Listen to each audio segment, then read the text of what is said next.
If IRCC identifies that you have bought or you have paid for an LMIA, then you could also land yourself in trouble because that would be considered as an illegal job offer. However, if you want to genuinely do this, then there is another way to go about it. You can actually... Another thing that I wanted to talk to you about was about LMIAs. Now, we all know that the underbelly of Canadian immigration has been buying and selling of LMIAs.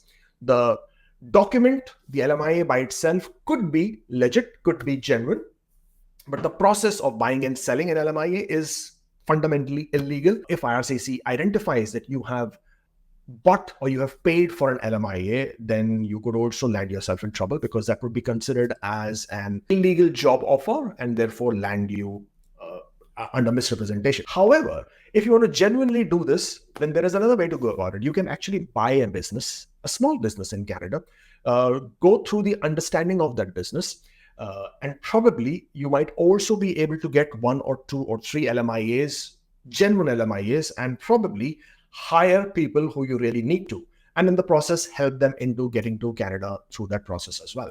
Be very careful with this kind of an arrangement because this is also becoming quite common. I know of one person who has very recently purchased a small business which is of a restaurant franchise because he genuinely wanted to get into the restaurant franchise business. Because of that, he was also able to get himself an owner-operator LMIA, though the owner-operator LMIA by the term itself doesn't exist anymore. That has been phased out. It's now a high-wage LMIA. So he was able to get an LMIA for himself.